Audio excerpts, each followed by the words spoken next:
Bonjour à tous, chers Français de métropole comme de l'étranger.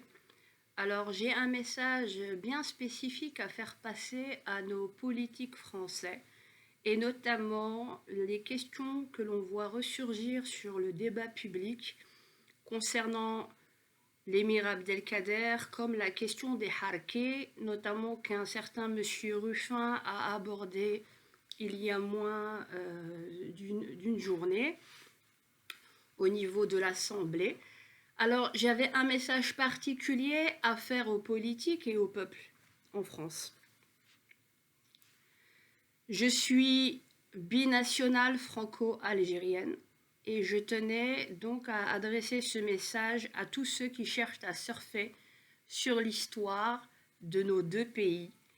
D'un côté, avec la mémoire de l'émir Abdelkader, où il y a plus que des contestations à faire au niveau historique, et la surdité des historiens avec lesquels nous essayons d'avoir des débats comme avoir ne serait-ce qu'un échange qui font tous les autistes. De deux, l'exploitation de cette mémoire et notamment celle des harkis que l'on essaie toujours de monter en exergue comme étant une honte pour la France. On parle bien de la France coloniale.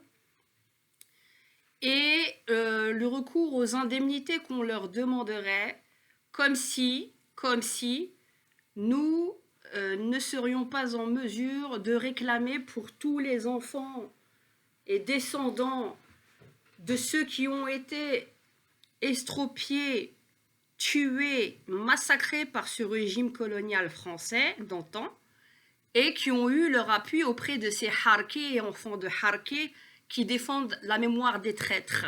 Alors moi, j'aimerais savoir, est-ce qu'en France, on célèbre les collabos? Est-ce qu'en France, on aime à célébrer les collabos? Qu'était-il arrivé aux Français collabos et aux femmes prostituées qui collaboraient avec les Allemands? Moi, c'est ma question. Ce que l'on n'aime pas pour les uns, on ne doit pas l'aimer pour les autres, à moins que vous ne voyez comme des éternels Algériens.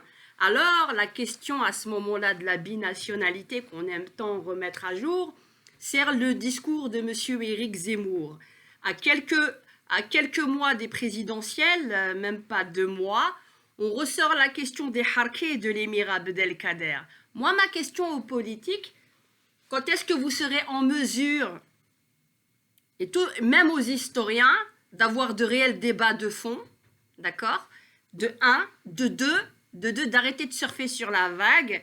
Et bien, j'adresse un message aux enfants de harkis. Nos aïeux à nous n'étaient pas des harkis, les vôtres peut-être. Il faudrait peut-être se poser les questions sur ce que vos parents à vous ont fait comme exaction en Algérie au temps du colonialisme français, avant de venir pleurnicher d'un droit que vous n'avez pas à acquérir, tout simplement. Et si on doit parler d'histoire, on parle d'histoire et on ouvre tous les dossiers. Et on cherche à faire une poudrière, justement, pour susciter encore plus de réactions. Quant à l'émir Abdelkader, personnellement, je signe que c'est un traître et j'invite les Algériens qui me contestent à venir faire des débats avec nous, et notamment les historiens qui défendent la mémoire de l'émir Abdelkader, comme les Français tels que M. Benjamin Stora défend la mémoire de l'émir Abdelkader, de venir débattre avec nous sur cette question. Bonne journée.